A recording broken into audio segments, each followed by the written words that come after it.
Hello दोस्तों, आज मैं पॉलिटिकल साइंस पढ़ने जा रही हूँ सेल्फ स्टडी में। देखिए, भारत का संवैधानिक इतिहास आज पढ़ने जा रही हूँ।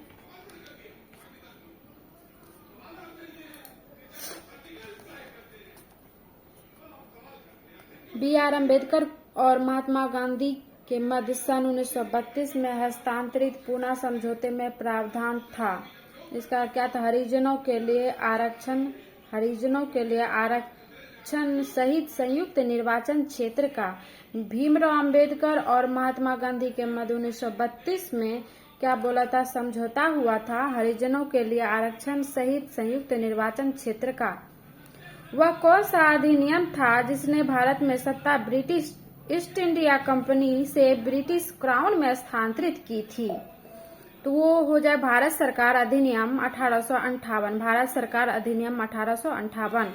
निम्नलिखित में से किस अधिनियम द्वारा भारत के गवर्नर जनरल को अध्यादेश जारी करने की शक्ति प्रदान की गई? तो गवर्नर जनरल ये हो जाएगा भारतीय परिषद अधिनियम 1861। भारतीय परिषद अधिनियम 1861। यह सिद्धांत की स्वतंत्र भारत के लिए नए संविधान को तैयार करना मुक्त, यद्यपि अकेले नहीं, खुद स्वयं भारतीयों की जिम्मेवारी होनी चाहिए। पहली बार निम्नलिखित में से किस एक में स्वीकार किया गया था? तो इसका हो जाएगा लिन-लिथगो का अगस्त प्रभाव। लिन-लिथगो का अगस्त प्रभाव। रेगुलेटिंग एक्ट पारित किया गया 1773 में। रेगुलेटिंग एक्ट पारित किया गया 1773 में। भारत के गवर्नर जनरल को किस एक्ट के द्वारा अपनी समिति के निर्णय को अस्वीकार करने का अधिकार मिला? 1786 का अमेंडमेंट एक्ट के द्वारा। अमेंडमेंट एक्ट के द्वारा भारतीय गवर्नर जनरल को किस एक्ट के द्वारा अपनी समिति के निर्णय को अस्वीकार करने का अधिकार मिला? 1786 का अमेंडमेंट एक्ट के द्वारा। पेट्स इंडिया एक्ट किस वर्ष पारित किया गया? पेट्स इंडिया एक्ट जो है किस वर्ष पारित किया गया? 1784 ईस्वी में। 1784 ईस्वी में किया गया था।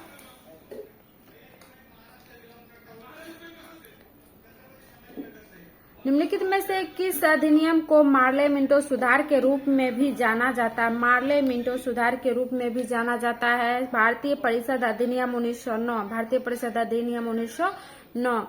मार्ले मिंटो सुधार का उद्देश्य क्या था? पृथक निर्वाचन प्रणाली। मिंटो मार्ले सुधार का उद्देश्य क्या था? पृथक निर्वाचन प्रणाली। मार्ले मिंटो सुधार बिल किस वर्ष पारित किया गया था? तो इसका 1909 में। 1909 में मार्ले मिंटो सुधार बिल किस वर्ष पारित किया गया था? 1909 में। मुसलमानों के लिए अतिरिक्त निर्वाचक मंडल प्रारंभ में किसके द्वारा लाया गया था? मार्ले मिंटो सुधार 1909 के द्वारा। मार्ले मिंटो सुधार 1909 के द्वारा। 1909 के इंडियन काउंसिल एक्ट में किस बात की व्यवस्था की गई? किस बात की व्यवस्था की गई? तो सांप्रदायिक प्रतिनिधित्व का। सांप्रदायिक प्रतिनिधित्व का व्यवस्था किया गया। 1909 के इंडियन काउंसिल एक्ट में किस बात की व्यवस्था की गई थी? सांप्रदायिक प्रतिनिधित्व का। मॉन्टेग्यू चेम्सफोर्ड सुधार में प्रावधानों का सार था। प्रावधानों को सार था। तो इसका प्रांतों में दोहरा शासन। प्रांतों में दोहरा शासन। मॉन्टेग्यू चेम्सफोर्ड सुधार में प्रावधानों का सार था। तो प्रांतों में दोहरा शासन।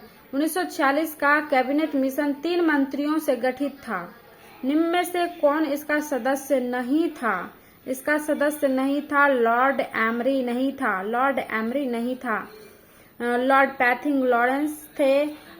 A.V. अलेक्जेंडर थे। सर स्टेफर्ड क्रिप्स थे, लेकिन लॉर्ड एमरी नहीं थे। 1946 का कैबिनेट मिशन 3 मंत्रियों में से गठित था। निम्नलिखित में से यही थे लॉर्ड पैथिंग लॉरेंस, अलेक्जेंडर और sir Stafford Cripps. Cabinet mission योजना के विषय में कौन सा सही नहीं है? कैबिनेट मिशन योजना के तहत कौन सा? पाकिस्तान की स्वीकृति नहीं है। कैबिनेट मिशन योजना के विषय में कौन सा सही नहीं है? ये नहीं है। प्रांतीय समूहीकरण ये भी है। भारतीय सदस्यों वाला अंतरिम मंत्रिमंडल ये है। संविधान निर्माण का अधिकार ये भी है।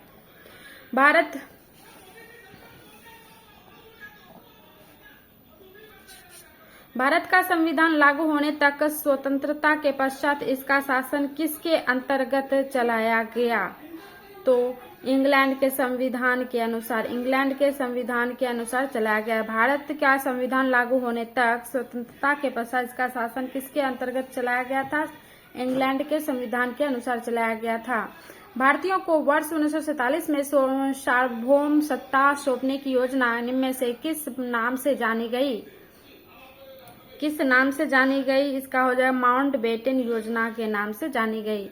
माउंटबेटन योजना के नाम से जानी गई। 1947 में सार्वभौम सत्ता सौंपने की योजना जो है ये माउंटबेटन योजना के नाम से जानी गई। कौन सुमेलित नहीं है?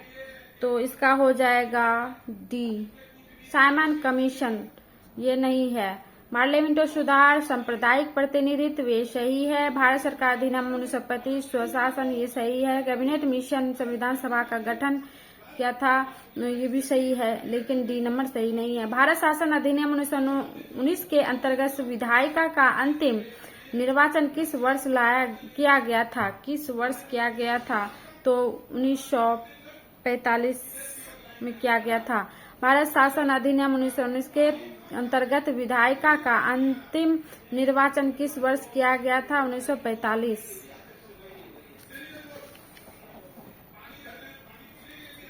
अखिल भारतीय महासंघ स्थापित करने का प्रावधान शामिल किया गया था।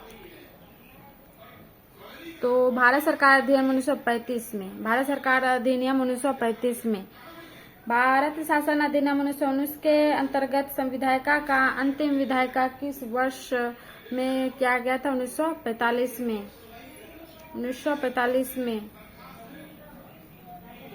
निम्नलिखित में से किस अधिनियम ने केंद्र में द्वैध शासन प्रणाली का स्थापित किया? द्वैध शासन प्रणाली को स्थापित किया। इसका भारत शासन अधिनियम 1935। भारत शासन अधिनियम 1935। संघीय प्रणाली का पहला प्रयास भारत सरकार अधिनियम देश के द्वारा किया गया था 1935 के द्वारा। संघीय प्रणाली का पहला प्रयास भारत सरकार अधिनियम 1935 के द्वारा किया गया था।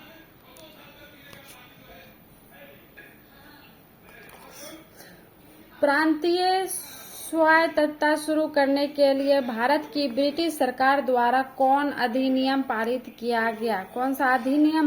किया गया? तो इसका हो जाएगा सी, 1935 का भारत सरकार अधिनियम। भारत में सचिव का पद किसके द्वारा निर्मित किया गया था? सचिव का पद जो है भारत सरकार अधिनियम 1858 के द्वारा पारित किया गया था।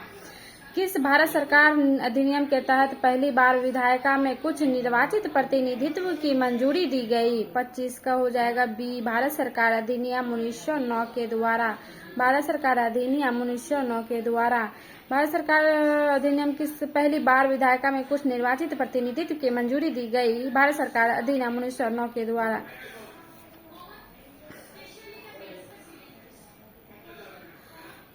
किस भारत शासन अधिनियम 1935 द्वारा स्थापित संघ में अवशिष्ट शक्तियों किसे दी गई? अवशिष्ट शक्तियों जो है गवर्नर जनरल को दिया गया। किस अधिनियम को मॉन्टेग्यू चेम्सफोर्ड सुधार के नाम से जाना जाता है? तो ये शासन अधिनियम 1919। भारत शासन अधिनियम 1919 मॉन्टेग्यू चेम्सफोर्ड के नाम से भी जाना जाता है। देश यूनाइटेड किंगडम की संसद का एक अधिनियम है जिसने 1947 में ब्रिटिश भारत को भारत और पाकिस्तान के 2 नए स्वतंत्र उपनिवेशों में विभाजित किया गया।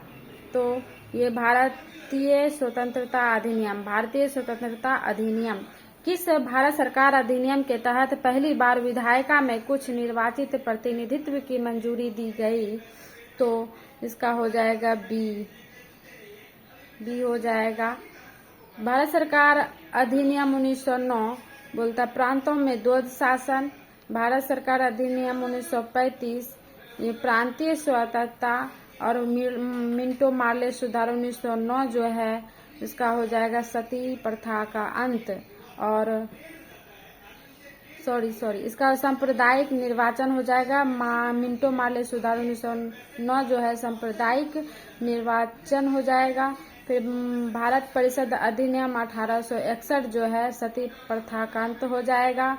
उसके बाद भारत सरकार अधिनियम 1858 जो है ये हो जाए ब्रिटिश शासन शक्ति में आया। अब मैं संविधान सभा दूसरा चैप्टर इसी में ज्वाइन करने जा रही हूँ। संविधान सभा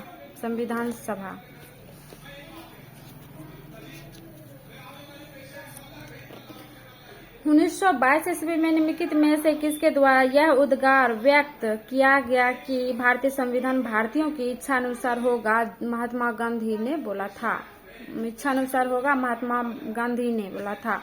1924 ईस्वी में किसके द्वारा ब्रिटिश सरकार ने यह मांग की कि भारतीय संविधान के निर्माण के लिए संविधान सभा का गठन किया गया? तो मोतीलाल नेहरू। संविधान सभा का गठन किया गया तो मोतीलाल नेहरू। संविधान सभा के विचार का औपचारिक रूप से प्रतिपादन किसके द्वारा किया गया? तो एम एन राय के द्वारा औपचारिक रूप से प्रतिपादित किसी के द्वारा किया गया था? तो एम एन राय के द्वारा। संविधान सभा को किसने मूर्त रूप प्रदान किया? जवाहरलाल नेहरू। मूर्त रूप प्रदान किया जवाहरलाल नेहरू ने। कांग्रेस ने किस वर्ष किसी प्रकार के बाह्य हस्तक्षेप के बिना भारतीय जनता द्वारा संविधान के निर्माण की मांग को लेकर प्रस्ताव पारित किया गया? 1936। कांग्रेस ने किस वर्ष किसी प्रकार के बाह्य हस्तक्षेप के बिना भारतीय जनता द्वारा संविधान के निर्माण की मांग को लेकर प्रस्ताव पारित किया गया? 1936। 1938 में किस व्यक्ति ने व्यक्ष मताधिकारी के आधार पर संविधान सभा के गठन की मांग की? व्यक्ष मताधिकारी के आधार पर जवाहरलाल नेहरू ने की। व्यक्ष मताधिकारी के आधार पर संविधान सभा का गठन 1938 ईस्वी में जवाहरलाल नेहरू ने किया था। वर्ष 1942 ईस्वी में किस योजना के तहत यह स्वीकार किया गया कि भारत में एक निर्वाचित संविधान सभा का गठन होगा जो युद्धोपरांत संविधान निर्माण करेगी? तो क्रिप्स योजना के तहत।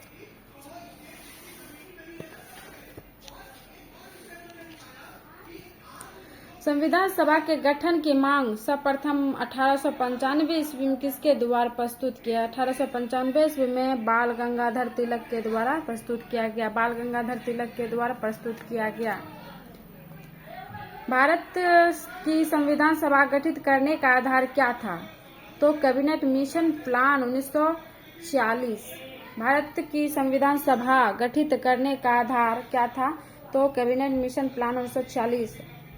संविधान सभा का निर्माण किस योजना के तहत किया गया? तो किस योजना के तहत किया? संविधान सभा कैबिनेट मिशन योजना के तहत किया गया। संविधान सभा का निर्माण किस योजना के तहत किया गया? तो कैबिनेट मिशन योजना के तहत किया गया। सन 1936 ईस्वी में भारतीय राष्ट्रीय कांग्रेस द्वारा संविधान सभा के गठन की मांग कहां पर हुए अधिवेशन में रखी? फैजपुर में। 1936 ईस्वी में भारतीय राष्ट्रीय कांग्रेस द्वारा संविधान के गठन की मांग कहां पर हुए? संविधान में रखी गई फैजपुर में। कैबिनेट मिशन योजना के अनुसार संविधान सभा में कुल कितने सदस्य होते थे? कुल कितने सदस्य होते थे? 389 सदस्य होते थे। प्रस्तावित मूल संविधान में कुल सदस्यों का विभाजन किस प्रकार होना निश्चित हुआ? तो उपयुक्त सभी हो जाएगा। ब्रिटिश प्रांतों के लिए 292 प्रतिनिधित्व और देशी रियासतों के लिए 93 प्रतिनिधित्व, कमिश्नरी क्षेत्रों के लिए 4 प्रतिनिधित्व। संविधान सभा में विभिन्न प्रांतों के लिए 292 सदस्यों का निर्वाचन होना था। इनमें से कांग्रेस के लिए कितने प्रतिनिधि निर्वाचित होकर आए? कितना प्रतिनिधि निर्वाचित होकर आए? तो 208।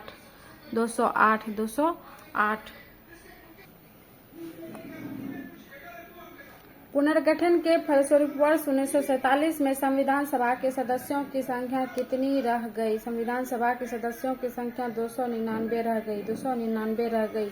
संविधान सभा पुनर्गठित में देशी रियासतों के लिए कितने प्रतिनिधित्व थे? 70।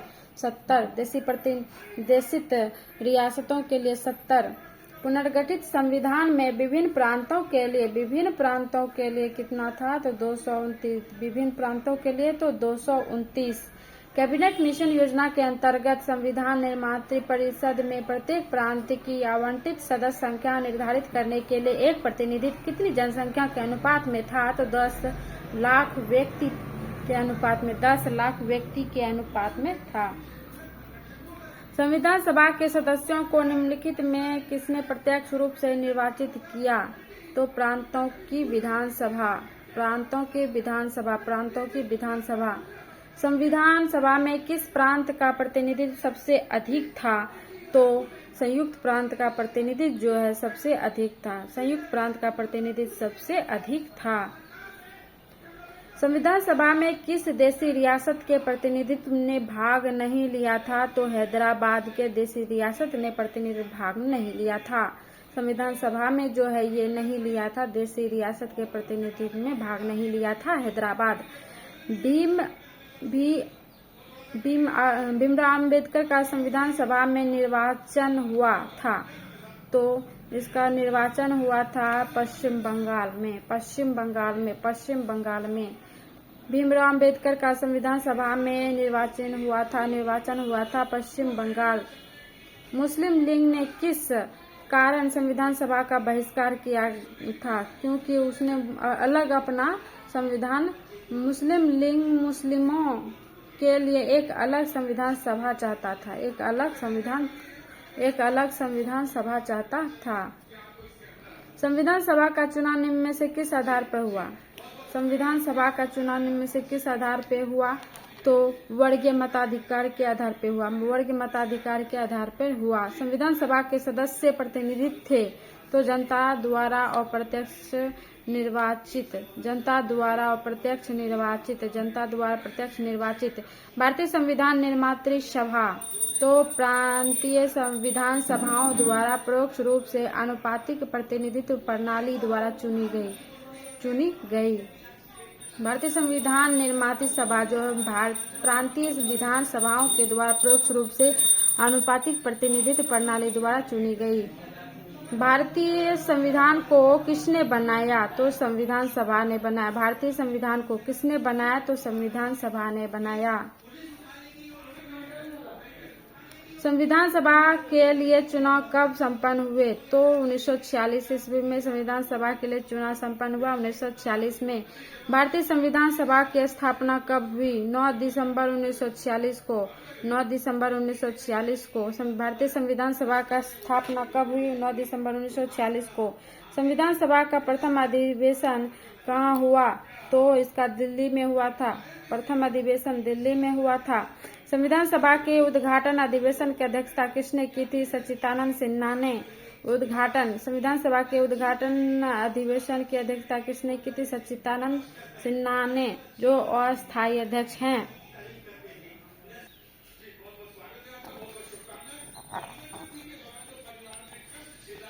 संविधान सभा का पहला सत्र हुआ 9 दिसंबर 1946 को। संविधान सभा के अस्थायी अध्यक्ष कौन थे? तो सच्चिदानंद सिन्हा थे। अस्थायी अध्यक्ष कौन थे? तो डॉक्टर राजेंद्र प्रसाद थे। अस्थायी अध्यक्ष कौन थे? डॉक्टर राजेंद्र प्रसाद थे। डॉक्टर राजेंद्र प्रसाद को संविधान सभा का सभापति चुना गया था दिसंबर 1946 को चुना गया था। संविधान सभा के संवैधानिक सलाहकार कौन थे? तो बेनेगल नरसिंह राव थे। संविधान सभा के चुने हुए अस्थायी अध्यक्ष कौन थे? तो डॉक्टर राजेंद्र प्रसाद। अस्थायी अध्यक्ष थे डॉक्टर राजेंद्र प्रसाद। निम्नलिखित में से कौन संविधान सभा का सदस्य नहीं था? तो H वेग नहीं थे। KM मुंशी, N गोपाल स्वामी अयंगार और ये T कृष्णामूर्ति ये सब थे, लेकिन H वेग नहीं थे। इसमें 7 सदस्य होते हैं। संविधान के विभिन्न पहलुओं के अध्ययन हेतु संविधान सभा ने कितनी समितियां नियुक्त की थी? तो इसमें हो जाएगा 13 समिति नियुक्त किया था। कितना समिति? 13 समिति। संविधान सभा के प्रारूप यानी कि मसविदा समिति की नियुक्ति कब हुई? 29 अगस्त 1947 को। भारतीय संविधान सभा का प्रारूप मसविदा समिति के अध्यक्ष थे डॉक्टर भीम आर अम्बेडकर। संविधान सभा के प्रारूप मसविदा समिति में सदस्यों की संख्या कितनी थी? तो 7। प्रारूप समितियों में सदस्यों की संख्या कितना होता है? तो 7 होता है, जो कि गोपाल स्वामी अयंगार, टी कृष्णामूर्ति और KM मुंशी और सब। संविधान सभा निम्नलिखित में से कौन भारतीय संविधान की प्रारूपण समिति के सदस्य नहीं थे? तो डॉक्टर राजेंद्र प्रसाद नहीं थे। तो गोपालचारी अयंगार, ये BR अम्बेडकर, अलादी कृष्णा स्वामी ये थे। डॉक्टर राजेंद्र प्रसाद नहीं थे। निम्नलिखित में से कौन प्रारूप समिति का सदस्य नहीं था? तो जवाहरलाल नेहरू नहीं थे। जवाहरलाल, ये स्वामी अयंगार, KM मुंशी, इसमें 7 सदस्य होते हैं, जो कि याद कर लीजिएगा। और इसमें जवाहरलाल नेहरू नहीं है और डॉक्टर राजेंद्र प्रसाद भी नहीं है। संविधान की प्रारूप समिति के समक्ष प्रस्तावना का प्रस्ताव किसने रखा? प्रस्तावना का प्रस्ताव जो है जवाहरलाल नेहरू ने रखा। संविधान सभा में सभी निर्णय किस आधार पर लिए गए? संविधान सभा में सभी निर्णय किस आधार पर लिए गए? तो सहमति और समायोजन के आधार पर लिए गए। संविधान सभा में उद्देश्य प्रस्ताव किसने प्रस्तुत किया? उद्देश्य प्रस्ताव किसने? जवाहरलाल नेहरू ने। उद्देश्य प्रस्ताव जवाहरलाल नेहरू ने। संविधान के प्रारूप समिति के समक्ष प्रस्तावना का प्रस्ताव किसने? तो इसमें भी जवाहरलाल नेहरू। और उद्देश्य प्रस्ताव बोलेगा तो जवाहरलाल नेहरू। भारतीय संविधान सभा की संघीय शक्ति समिति के अध्यक्ष कौन है? तो पंडित जवाहरलाल नेहरू। संघीय शक्ति समिति और संघ संविधान समिति दोनों पंडित जवाहरलाल नेहरू हैं। भारतीय संविधान को अपनाया गया संविधान सभा द्वारा। भारतीय संविधान को अपनाया गया संविधान सभा द्वारा। भारत को एक संविधान देने का प्रस्ताव संविधान सभा द्वारा पारित किया गया था। संविधान सभा द्वारा पारित किया गया था तो 22 जनवरी 1947 को। संविधान निर्मात्री सभा में राष्ट्र ध्वज संबंधी तदर्थ समिति के अध्यक्ष थे तो डॉक्टर राजेंद्र प्रसाद। तदर्थ समिति के अध्यक्ष डॉक्टर राजेंद्र प्रसाद। भारतीय राष्ट्र ध्वज के प्रारूप को किस दिन स्वीकार किया गया? तो 22 जुलाई 1947 को। 22 जुलाई 1947 को स्वीकार किया गया। भारत की संविधान सभा ने किस तिथि को राष्ट्र ध्वज को अपनाया? राष्ट्र ध्वज को अपनाया था 22 जुलाई 1947। राष्ट्र ध्वज को अपनाया था 22 जुलाई 1947 को। संविधान सभा ने संविधान को अंतिम रूप से किस दिन पारित किया? अंतिम रूप से इसका 26 नवंबर 1949 को। अंतिम रूप से 26 नवंबर 1949 को। संविधान सभा अंतिम रूप से किस दिन आखिरी बार मिली? आखिरी बार 24 जनवरी 1950 को। संविधान सभा ने संविधान को अंतिम रूप से किस दिन पारित हुआ? तो 26 नवंबर 1949। और आखिरी दिन बार मिली तो अंतिम रूप से तो 24 जनवरी 1950 को। फिर 26 जनवरी 1950 को लागू हो गया। संविधान सभा के कितने उपस्थित सदस्यों ने संविधान पर हस्ताक्षर किया? तो इसका हो जाएगा संविधान सभा के कितने उपस्थित सदस्यों ने संविधान पर हस्ताक्षर किया? तो 284 सदस्य ने हस्ताक्षर किया। 284 सदस्य ने हस्ताक्षर किया। संविधान सभा द्वारा अंतिम रूप से पारित संविधान में कुल कितने अनुच्छेद और अनुसूचियां थी? 395 अनुच्छेद, 8 अनुसूचियां। 395 अनुच्छेद, 8 अनुसूचियां। संपूर्ण अभी 400 प्लस है और 12 अनुसूचियां हैं। संपूर्ण भारतीय संविधान के निर्माण में संविधान सभा को कितना समय लगा? 2 वर्ष 11 माह 18 दिन लगा। 2 वर्ष 11 माह 18 दिन लगा। किस दिन से संविधान सभा का अंतरकालीन सदस्य के रूप में आविर्भाव हुआ? तो अंतरकालीन सदस्य के रूप में आविर्भाव हुआ 26 जनवरी 1950। किस दिन से संविधान सभा का अंतरकालीन सदस्य के रूप में आविर्भाव हुआ? 26 जनवरी 1950। कि जिस संविधान सभा द्वारा भारत के संविधान का अधिनियम किया गया उसके सदस्य कौन थे? तो उसके सदस्य थे विभिन्न प्रांतों की विधानसभाओं द्वारा निर्मित। विभिन्न प्रांतों की विधानसभा द्वारा निर्मित। भारत के लिए संविधान सभा की रचना हेतु संविधान सभा का विचार निम्नलिखित में से सर्वप्रथम किसने प्रस्तुत किया? तो स्वराज पार्टी ने 1924 में प्रस्तुत किया। स्वराज पार्टी ने 1924 में प्रस्तुत किया। भारतीय संविधान सभा के प्रथम दिन के अधिवेशन की अध्यक्षता उन्होंने की थी। किन्होंने की थी? तो इसका सच्चिदानंद सिन्हा ने की थी।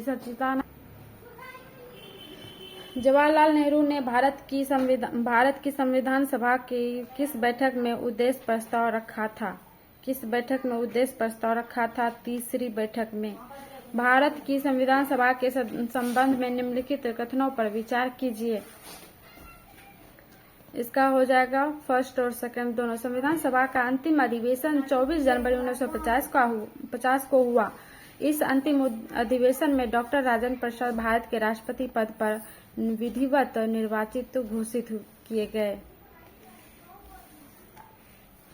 भारत के संविधान का निर्माता किसे माना जाता है? भारत के संविधान का निर्माता किसे माना जाता है? तो डॉक्टर भीमराव अंबेडकर को। संविधान पांडुलेखन समिति का निम्नलिखित में से कौन सदस्य नहीं था? तो बी जवाहरलाल नेहरू। संविधान पांडुलेखन समिति का निम्नलिखित में से कौन सदस्य नहीं था? तो जवाहरलाल नेहरू नहीं था। भारत का संविधान लागू हुआ था।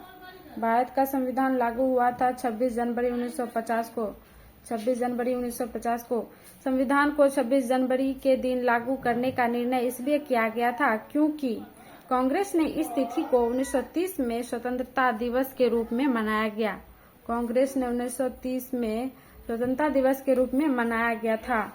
भारतीय संविधान सभा में महिलाओं सदस्य की संख्या कितनी थी? तो महिला सदस्य की संख्या उसमें 15।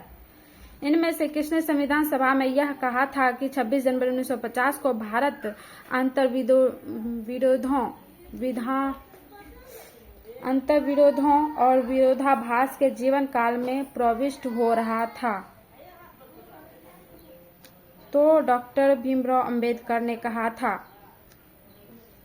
भारत के राष्ट्र चिन्ह को किस दिन को किस दिन अपनाया गया? 26 जनवरी 1950 को अपनाया गया। राष्ट्र चिन्ह को 26 जनवरी 1950 को अपनाया गया। संविधान सभा के संदर्भ में निम्नलिखित में से कौन सा कथन सही है? तो इसका हो जाएगा जनवरी 1950 में संविधान सभा ने राष्ट्रगान को अपनाया, यानी 26 जनवरी 1950 को। निम्नलिखित में से कौन 1946 में मद्रास निर्वाचन क्षेत्र में से संविधान सभा के सदस्य बने थे? संविधान सभा के सदस्य बने थे तो अम्मू स्वामीनाथन। जी.बी. मावलंकर भारत की संविधान सभा के अध्यक्ष थे। तो जी.बी. मावलंकर जो है ये प्रोकार्य समिति के अध्यक्ष थे। प्रोकार्य समिति के अध्यक्ष थे जी.बी. मावलंकर। कौन थे? प्रोकार्य समिति के अध्यक्ष थे। हेलो गाइज, आज लास्ट था। Thank you, bye.